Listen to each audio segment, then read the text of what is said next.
welcome to another edition of the Cross the Pitch with myself, Dave Miller, and Mike Pereira as we recap the Philadelphia Union's 2-1 defeat in Orlando, which literally just happened about 15 minutes ago. Mike, obviously a frustrating night in a game which the Union probably should have come out with at least a draw.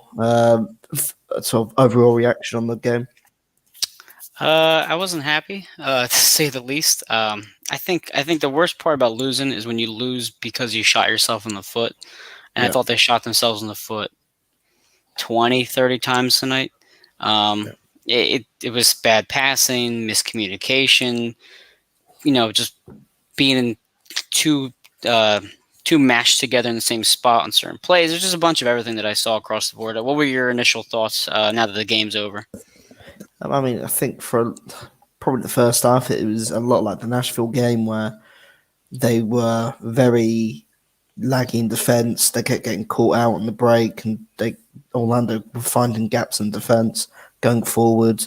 Every single time they got in a position that you thought, okay, they can create something here, there was a bad pass, cross into the box with no one there. It just felt like the Nashville game. They started the second half well, but obviously that second goal was the killer, and they didn't have enough time to recover. I think, as we both have probably been discussing, I think Union fans will probably perhaps agree with us. Is it perhaps time to give Ali Bedoya maybe a couple of games rest? Because I feel... No, go ahead. Finish your thought. Is it perhaps time for him to get a couple of games rest? Maybe leave him out for 2 or 3 games and let him just recover? So you kind of answered my one question I had for you, and I'll segue it into my answer. So right off the bat, I was really excited to see this formation with Mir on the left and Gazdag at the 10. I thought that fits their natural abilities better. And we've talked about how Bedoya and Mbaiza have been playing well throughout the early parts of the season. They seemed like they had a good chemistry. But when you watch today's match, Bedoya looked like the worst of the 4. I mean, Martinez, don't get me started on Martinez. I had mentioned on Twitter, I was like, I wish Ben Simmons had the confidence shooting like Martinez does, because he just knows how to completely blow an attack, offensively speak. But after watching today's game, I can't justify playing Bedoya on Sunday. And I love the captain. I think he brings a great energy. He brings a great leadership to the team. He is still good with the ball. He does give chances for the offense, but I mean, right now he halted 3 or 4 attacks maybe with just poor passes, and it's kind of like that awkward elephant in the room. But right now he's probably the worst player on the field every single week.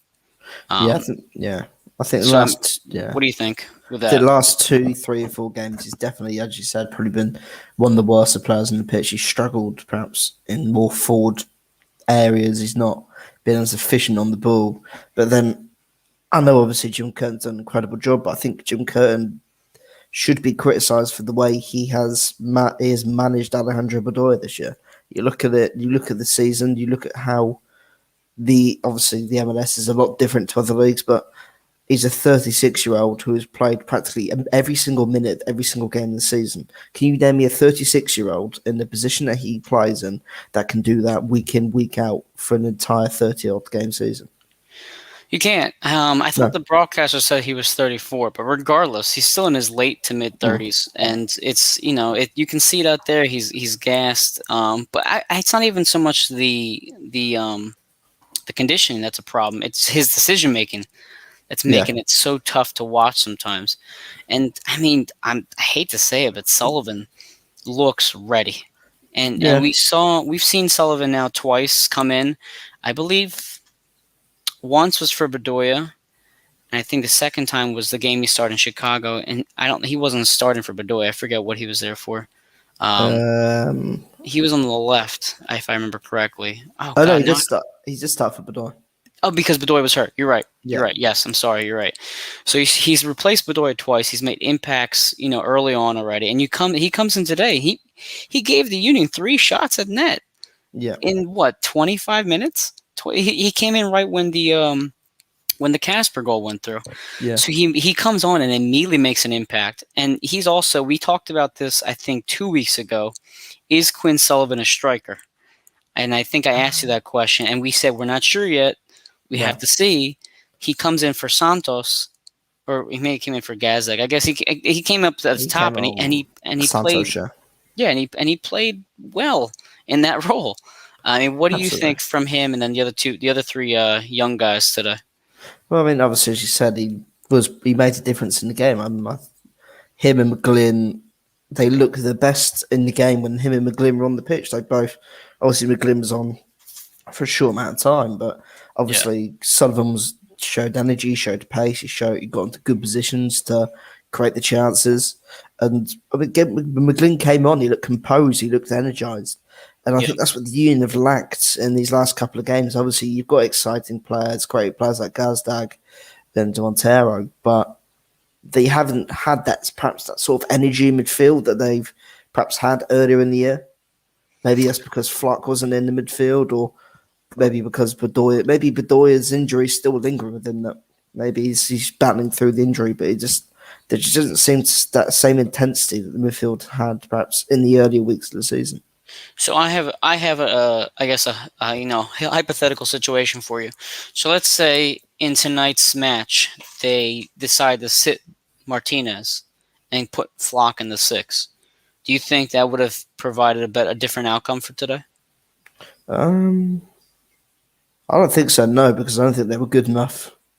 The other 10 players on the pitch weren't good enough. Matt Freeze didn't make a single save tonight. Yeah, he was also left out to dry on the two goals. But Yeah, I mean, you could argue that Blake makes at least one of those saves. yeah, I saw two moments where he was also a bit slow coming off the line to get to the ball. So I don't disagree. I feel kind of bad for Freese. I thought he didn't really get a good chance to save a big shot at net. no, I also give credit to the Union in some regard because they did limit the shots from yeah, Orlando City. But the problem is that the two shots they did have, they put them in the back of the net because the yeah, defense was nowhere to be found at all. Um, so a lot of people on Twitter, especially, were saying this is why you can't bench Flock. This is why he has to play every single game, and I don't disagree with him. I thought he brought a energy, a speed to the midfield that we missed tonight, yeah. in a lot of ways. Him and Sullivan just added that energy, and I think there's no excuse for Curtin to not start Sullivan and McGlynn against Inter Miami. I don't think there's any excuse. And obviously, I think the field going forward now. Don't know if you agree. It. I think Bedoya is probably your fifth or sixth choice option now. Wait, can I just read you something a tweet that I just got right now? Yeah, So Sac Lobasso, which I believe does Philly SN, and he does ATW Around the World Soccer podcast. So yeah, he's another Union guy. So he just tweeted to me when I had the tweet about Martinez saying that he is very frustrated.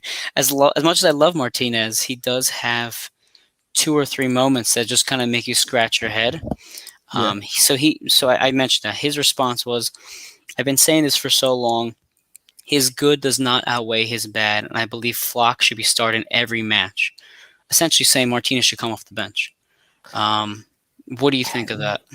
with the current players you didn't have in the field, I think Martinez at the moment, you probably have to start because he probably has a bit more energy. He's probably better on the ball. But I think when I was watching this game tonight and I looked at those full midfield players for the Union, Uh-huh. the one player that took the most risks on the ball and took the most risks was Martinez, who's your six. He's the guy that's meant to sit in there, win the ball, play it simple. So it begs the question: what sort of risks are the other guys going to take? And I thought about it. Bedoya's been playing poor for the last few weeks. Maybe he's not fit.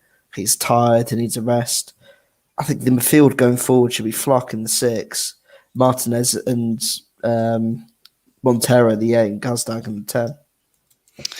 Yeah, I that's not a bad formation. It's just it's frustrating, man. I mean, you say like who's going to take that risk? I agree, but at some point, does the risk outweigh the reward? Is it he even just his normal transition from defense offense, his passing is poor at times, Yeah, or he just like there's one moment towards the late end of the match where he's the Union are countering and he just kind of does a flick behind him real quick on a pass. And it just doesn't make any sense. And it goes right to the Orlando defender, and then the whole offensive push is brought to a halt. Yeah. Um, Now, one question I had for you was, if Martinez does come off the bench, right? Do you then put Flock on the bench? Do you move him around? Do you replace Bedoya for Martinez and have Martinez come in for him in the 65th minute? Because Jim has talked about doing something more with Martinez rather than just keeping him at the six. Um, I think as you mentioned, doing more with him, I think it could be a leeway to play him in the eight if Curtin has the guts to drop his captain to Bedoya. I think as you were saying, he has perhaps bigger plans for him. You stick Flock at the six, and then as we mentioned beforehand, like Martinez is probably. I think he's the only midfielder in that team that is willing to take risks. That uh, it's just frustrating that he's the guy that's meant to be not taking the risks. If you know what I mean, he's the guy that he's the guy that. Rich, sorry, Rich, let me to cut you off. Rich has money on Seattle, and he had money on Union, so I feel bad that the Union failed him, but hopefully Seattle can pull through. But yeah, go ahead there with As I say, like Martinez. obviously, as you said, like he's the only guy in that midfield that perhaps he'll try and dribble out of a situation or he'll Yeah. try a risky pass, whereas perhaps the other guys perhaps wouldn't do that. But then obviously he's just six. He's the guy that's meant to keep it simple. So I think that's also adds to the frustration of not just what Martinez does, but the guys around him. And I think the Union have got away with results the last few weeks, and I think tonight their luck sort of ran out. So I'm going to segue into what you just said. So I saw someone post online, the Union have not played a good match in probably 7 or 8 matches. Do you agree with that? Mm.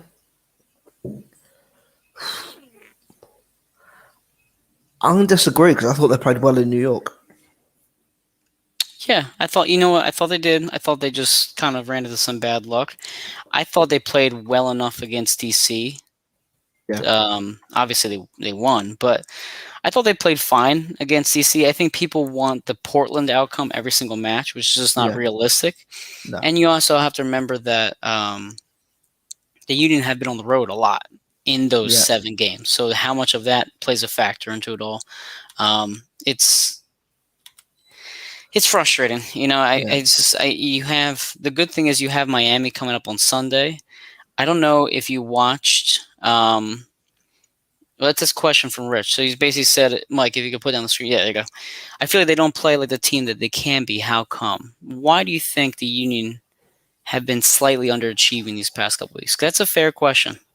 Because they played, because they are playing. Well, they played 5 games on the road. Yeah. Of their last 7. It's coincidental this stretch that we're talking about. Look at their result. Look at the 2 games that they've won, both at home. So I mean, and I think both, as you mentioned, the Columbus game they played well as well. They were quite comfortable in that game. I think it's the fact that they've played 5 games on the road, and it takes its toll when you're constantly travelling around and you're. Do you know what I mean? You play 3 successive road games in the space of a week. You're bound. Isn't England where you can go. Do you know what I mean? You're playing in London, then you're playing in Essex, which is only a couple of hours away from each other. You're going from Chicago to New York, down to Miami, and it takes its toll. The traveling, the different, sort of the intensity, the different temperatures, the different humidities, and things like that. It takes its toll, and obviously, again tonight, I mean, you're playing in a horrible condition in Miami in the peak of summer. It's always going to take a toll. Yeah, I mean, I also want to just touch on other factors besides the road thing. For one, you've battled injuries. You've had Bedoya missing. You've had Montero was out for 1 game. Santos and Burke. Well, Burke hasn't been around for now 2 matches. And, of course, you're missing Andre Blake. So do things change up a bit if that happens? But you're right. The home match versus Columbus, I thought we agreed they played pretty strong overall. Considering that Columbus and them have typically kept things to 1-0-0-0 matches, and they did draw against them in the first half. There are still a lot of new players on this team kind of meshing together. Yeah. Mbaizo was here last year, but he was not playing last year. He was still on the bench. Obviously Flock is new. Gazdag is new. Montero is going back and forth on the diamond.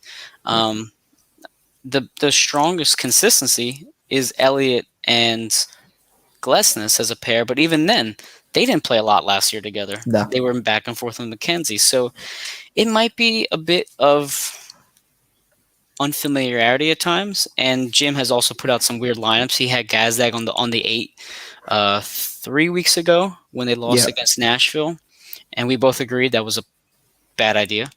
So I feel like they are playing beneath their ability, but they've also been kind of in a weird situation with the away games, the missing players, the formations, the bizarre outcomes. Like you have the own goal in Chicago, you have the red card against Freese. Yeah. It just seems like things are not really falling their way at No. times. But then at the same time, you have Atlanta where they come back and tie the match. It's a weird fluctuating of luck and fortune for this team. But regardless, they do have a quick turnaround against Miami. What are Yeah. you looking for to change? What are you looking for a difference in the formation against Miami? For change, I think they need to again. They need to be more defensively aware. They need to. As we mentioned, the first goal, it was just a matter of either Martinez has to follow his guy, he has to see the guy running across me, he has to either follow him or give a quick shout to Mbiza and say, "Watch him." Yeah. Didn't happen. He ran in. Michelle scored. That, and I think just being more clinical going forward. I mean, they didn't have a shot on target until Jabirko's goal in the 68th minute, and then the goalkeeper didn't have to make a save until I think that's Sullivan chance on the 80th minute, whenever it was, or 75th minute. They need to be more clinical and be a bit more ruthless in attack. Regarding the lineup, I think I'd make 3 changes. Okay, go ahead.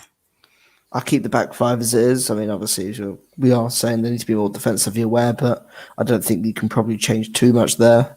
Okay. I'd take out Bedora. So then, what do you do with Flock? I'd take out Martinez. Oh, so then you put Flock on your. Okay, so you keep Freese in net. You're saying keep Freese in net, keep the 4 defenders, put Flock at the 6, and then put Hua for Bedoya. Put McGlynn in for Bedoya, and then if Santos isn't fit, you go with Quinn Sullivan at front. If not, I'd put Sullivan in for Montero. Okay, so I'm gonna stomp you at Santos right there. I think because of what Santos has been doing the last couple of games, he's been playing pretty hard. He's been playing a lot. I think Santos is sitting against Miami. Do you reckon? I do. I think he's going to sit against Miami, especially because Burke's been out. So really, Santos hasn't been relieved as extensively as he may be. So that would imply that you're going to go back to the old formation. You're going to have Bedoya, Montero, Flock, Martinez, and you're going to have Gazdag playing in the striker position with Casper. Yeah. I don't want to see that. I agree. I think Bedoya needs to sit. I would like to see Sullivan on the right side. McGlynn out there as well. I think he just... Or McGlynn. Or either or, honestly. Either or starting for Bedoya. Give Bedoya just a match off. And maybe just do Sullivan for 60 and then McGlynn, or vice versa, McGlynn for 60, 70 and reverse, whatever you want to do. I don't think Santos starts this match. Maybe off the bench. I just don't think he starts. I think this game also, I mean, you look at the substitutions, you compare the substitutions between Orlando and the Union, it shows the lack of depth that this team has beyond the starters, and maybe Burke and the 5th midfielder, Finley, because like the options they had tonight, there was no other striker they could bring on. You lose one of those 2 strikers, you're in a difficult position to have a natural goal scorer, natural striker. Right. Looking at midfield, you think, on that bench, obviously, Orsino's still injured, but you think you're looking into a game like this, you want to bring on a player with experience that you know can come in and make a difference. Instead, you're obviously having to rely on the kids, and obviously Eric makes a great point there. This is why they need the extra striker. Obviously, there've been talks that they're trying to sign that striker from Brazil. Yeah, but again, tonight was somewhat proof of the lack of strength and depth that this team has. Obviously, it's great that the kids are getting chances, but if they want to take that next step in the Champions League and continental competition and the MLS, they need to get stronger from 1 to 22. And the reality is you have exactly 3.5 weeks until the game against Club America. You can bring someone on right now and have them get familiar with the team within the next 3 weeks or so. Yeah, But I don't, unless Corey Burke is back, which I think he should be for that August game. yeah, Um, I'm concerned as you are. I absolutely agree. Eric, mentioned the striker. You have to go out and get someone who is going to be relied upon. You know what? I'm going to take it back. Not even a striker. You need a playmaker. That's what they need because like look at Orlando City. They have Nani, right? And the commentators mentioned a few times before I turned them off. They said, the offense runs through Nani. yeah. He's going to get the ball. He's going to command attention. He can make things happen. You saw he made things happen on the goal. He found enough space, had a beautiful cross into the box, and then boom, you have the 2-1, 2-0 lead. If you can bring someone into the match, into the roster, who is a playmaker, everything around it becomes easier. Yeah. But because Sullivan has a great chance at the very end there in front of the net, but he can't put it through the net. Maybe a better striker, a better playmaker is able to get it through Yeah. and find his way there. Speaking of strikers, though, Casper, what do you think of him tonight? I think it was kind of a typical Casper game anyway. He's not really involved, or doesn't do much, and then boom, gets that one chance and he scores. And I think fantastic goal, brilliant finish. I mean, out of the 3 goals, it was clearly the better goal of the night, and that's just what he does. It was a great finish to be able to do it on the edge of the box first time, to manage to get the bend on the ball to make sure it ends up in the bottom corner. It was a great finish.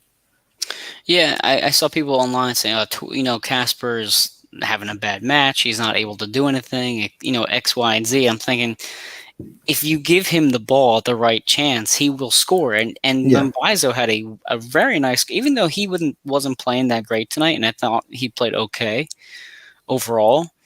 His cross was excellent and Yeah. right to Casper, and the one-time shot was a clear rocket into the back of the net. There was no doubt about it. That was going to find the goal.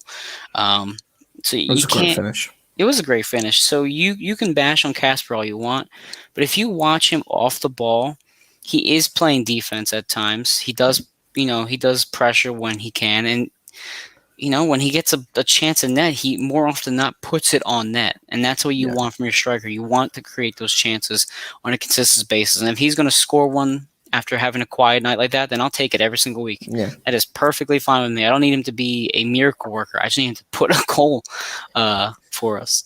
Yeah, that's exactly what the best strikers do. They can be anonymous for 90 minutes and they'll pop up and score. And I think, as you're saying, his work off the ball as well was so good. Like, I think obviously he didn't end up winning the header or anything, but there's a cross in the box where his run towards the ball was incredible. I said, oh, he's going to get this, because he managed to weave his way into the box, go unchallenged. Like, he was, if that ball was going up to him, he was going to head that. He was going to at least have a chance to test the goalkeeper. Unfortunately, the keeper came out and claimed it, but it was such a good run. Like, to watch how he managed to manipulate the defenders to create space. I think if you just watched what he does off the ball, perhaps people might appreciate what he does more. But again, strikers are judged on what they do with around the goal, which is obviously to score and to CJ Sapong got a whole lot of that when he was here. No, it's funny. So when I tweeted out earlier about the Casper goal, and I'm reading the tweet now, an Orlando City fan actually messaged me or tweeted me. Yeah. And he said, he is my favorite striker in MLS, would sign him in a heartbeat. So I responded just like, yeah, he scores, whatever. He said he's everything you can ask for in a striker, especially in a lone striker system. I've always been impressed with him. What a great pickup by your scouts.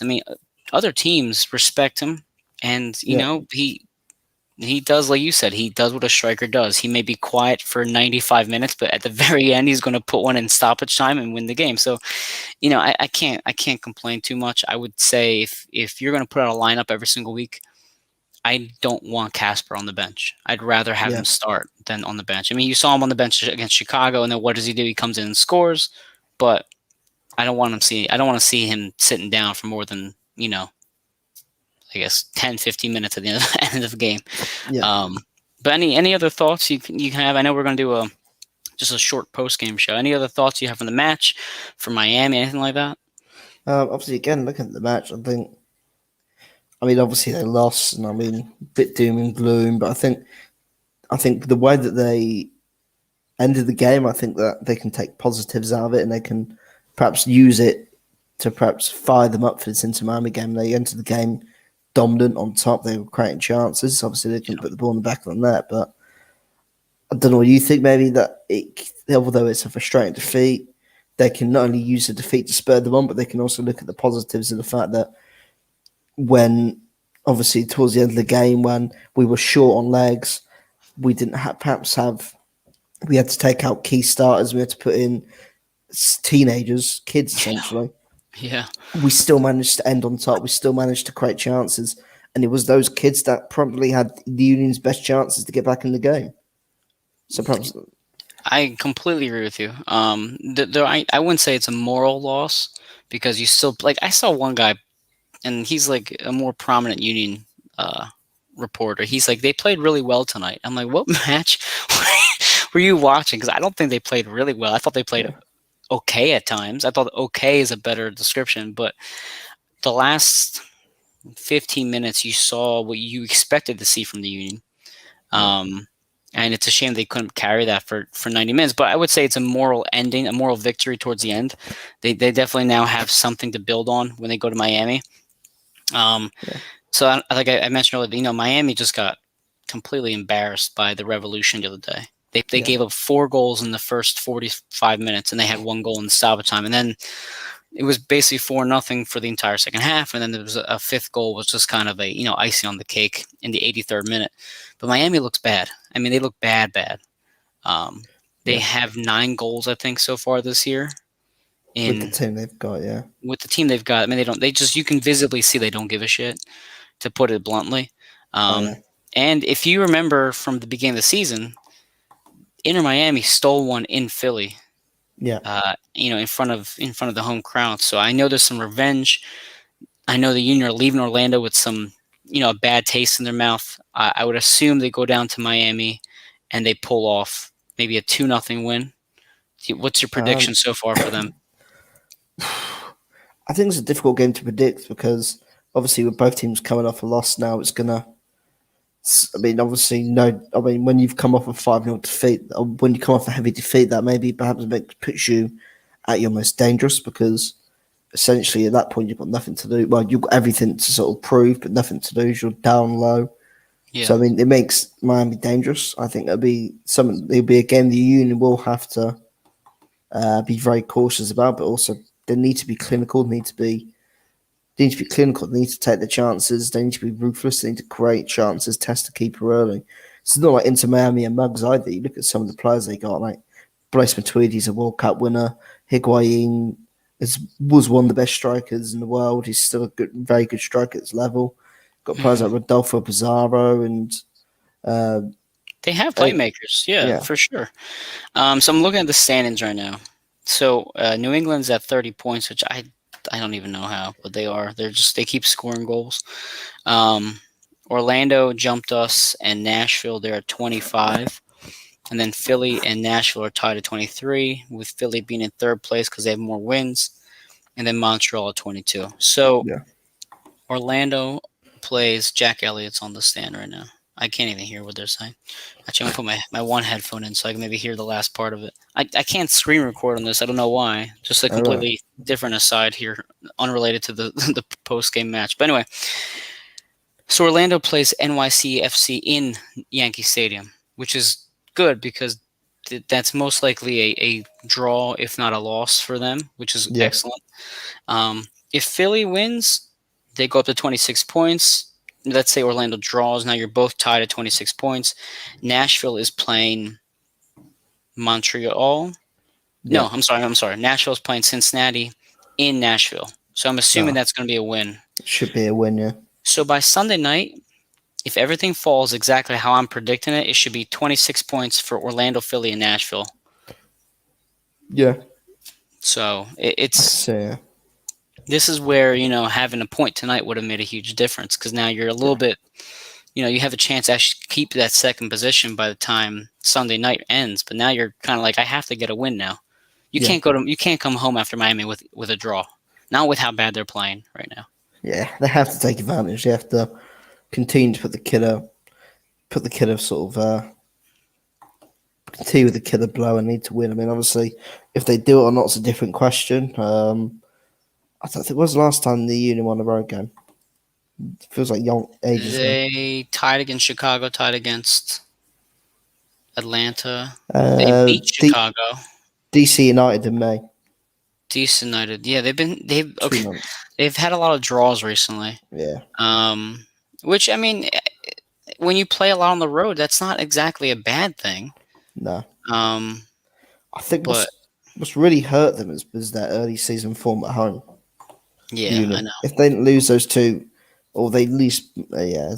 But I they shouldn't have mean, lost against Miami. That no. loss against Miami looks a lot worse now than it did when it when it first came around. Yeah, Especially because they still, even though they were focusing on the CCL, they were still, healthy for that match. It's not like they were missing 10 players. They were still winning that match, and then they completely choked because of a yeah. set piece, if I remember correctly.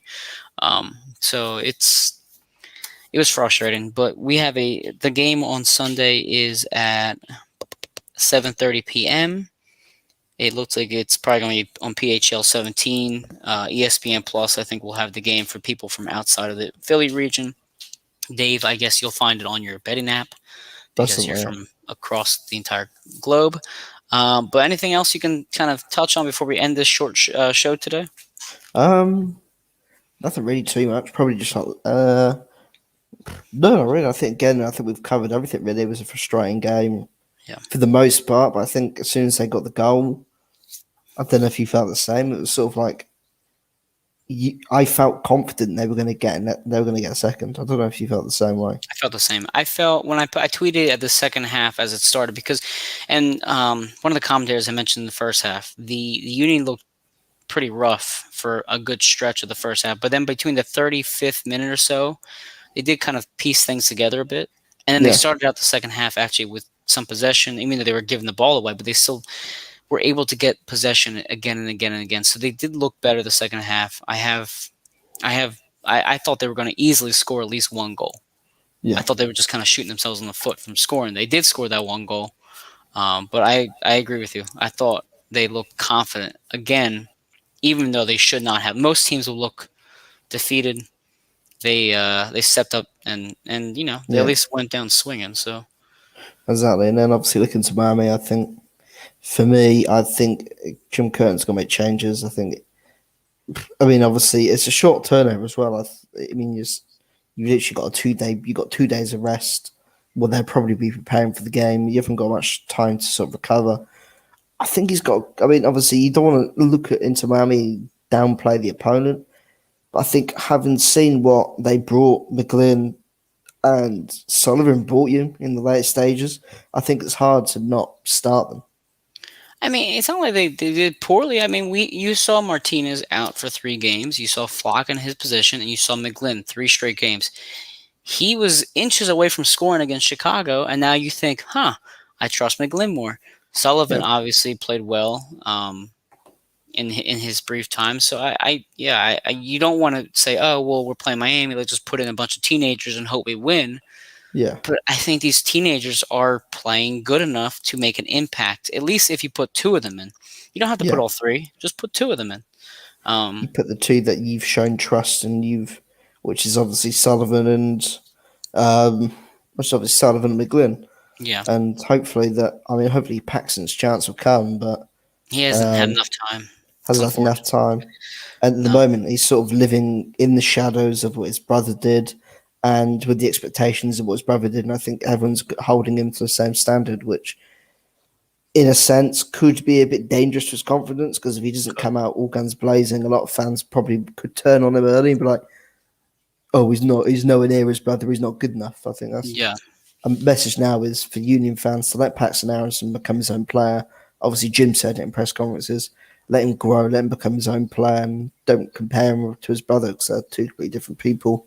Well, two different players. He, So hopefully he gets a chance soon. well, he's made 2 appearances this year two of them have been stoppage time. Yeah, So I mean, how what are you really going to do in 6 minutes of action? You can't do much I know you can't. unless you're Quinn Sullivan, obviously. Um, No, absolutely no. Yeah, you can't do much. But I think that's just sort of the typical amount of time young players get yeah, at that sort of age. But obviously, he's shown trust in Miglin. He's shown trust in Sullivan.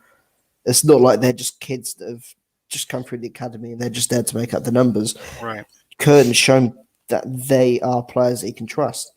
right. So I have no issues if he wants to start them both against Inter Miami. No, neither do I. Give it a shot. I would say don't start all three of them. Start at least two. See what you can do after that. I rest Bedoya, and I think Santos is going to be rested. So then you have Yeah, two positions open. If that's the case, I know Mir is going to be the 10, even though I really don't want him to be the 10, and Gazag's going to be a striker. And then that leaves Bedoya maybe in there. I yeah. don't think he, maybe, I don't know. We'll figure that part out. A last question before I read up the sponsors. Do you put Bendik or do you leave Freese in net? I don't Because think Bendik Bendik. kind of looked good last. I don't think he deserved to be dropped. I was shocked to see that he wasn't in goal. I thought he deserved to. I thought he was going to play. Well, I thought we deserved to play today. I mean, I know Orsinho's travelled with the team. Perhaps he's in the squad. Yeah, he wasn't ready for today. I thought Bendik played. He had some big saves against DC United. I mean, early on in that game, DC could have gone up 1-0. Yeah, And he made, I think, one strike. I think one save in maybe the 15th minute. I don't remember. It was early on though, and you thought, okay, he's coming to play today. He's ready yeah. to play. But I Um, mean, he's only been beaten by penalty. The two goals that were scored against him are penalty kicks. It's not like he's had a shitter and dropped one in the back of the net. Literally, the only way he's conceded is through penalties. So yeah, yeah. I mean, which is kind of strange for your first two goals of the season to be given up by penalties. yeah, I wouldn't be surprised if you see Bendik. I thought Freeze was left out to dry. I thought he could have had saves if he was given the chance to make saves. So that is a tip of the cap to the defense as well. They did enough to keep him yeah, off the board, but he looked also a bit slow off the line. And maybe maybe he yeah, didn't get enough of a fair showing today for yeah. me to make Bit a nervy as well. Particularly yeah. wasn't as great as perhaps as you expect. Players like Blake, but yeah. Yeah, exactly. Well, anyway, so this next game Sunday night. We will not have a show. Obviously, beforehand we were talking about it, but we're going to just do our next show will be Thursday night, 8 o'clock. I don't think there's anything that's going on Thursday, so we should be good to go for Thursday night. Yep. And speaking of our shows, we have to get paid, so we're going to start with Manscaped. Want to get the man in your life the perfect gift? We'll get him the Manscaped Lawnmower 4.0. You heard that right, the Lawnmower 4.0. 20% off, free shipping with the code AATBirds at manscaped.com. Imagine surprising your man with a sleek, well-designed, and optimized body hair trimmer that says, your balls will thank you. That's 20% off with free shipping at manscaped.com using the code AATBirds. Next up, we have an awesome one called OddsJam. OddsJam is the number one software platform for sportsbook bandits. Their software shows you how to make risk-free cash off FanDuel, DraftKings, and any other sportsbook you can think of with the Arbitrage Calculator. Never lose a bet again. Sign up today, oddsjam.com. Link right below me. Statement Games. Check out Statement Games Incorporated for a fun new way to fantasy sports and entertainment. Win gift cards and prizes, and it's completely free, no charge at all. Sign up at statementgames.com. Crap, I just lost the sponsor page. That doesn't help us at all. Next sponsor up, 99 jerseys. Here we go. 20% off your next order by using discount code AATBirds20. Check out their website for a selection of quality, kick-ass jerseys from your favorite sports, movie characters, throwback jerseys, some of your favorite stars as well. Again, order today, 99jerseys.com. Save 20% off by using discount code AATBirds. I know Chip wears that stuff, and it looks super awesome. And last but not least, we have ourselves. You can get our Across the Pitch gear and all other network gear from the shop. I know that shirt right there over that side is really good. And now Johnny is currently in the works for a new design. And I saw it already, and I Yeah. shared it out for the dupe. There it is. That is coming soon. It looks sexy. Besides that, you can follow us on social media. Like and subscribe to all our stuff on Facebook, Twitter, YouTube, Instagram. Dave's Twitter handles, on the website all the time. My Twitter handle, Emperor1323. If you miss a show, you can check us out on all the platforms as well as Apple Podcasts. I do that all the time. Listen to our stuff. And last but not least, please give Mike Devlin, our producer, a follow. Mike Devlin 12. He does a great job sticking around with us and dealing with our soccer talk, which I know he's not the biggest fan of, but he's awesome anyway. Yeah. And check out his pieces on the website as well. Yeah. Tough loss tonight, Dave, but we'll come back Sunday, and hopefully on Thursday we'll have a good conversation about another Union win. So, yeah. Fingers crossed. Fingers crossed, guys. Go Union.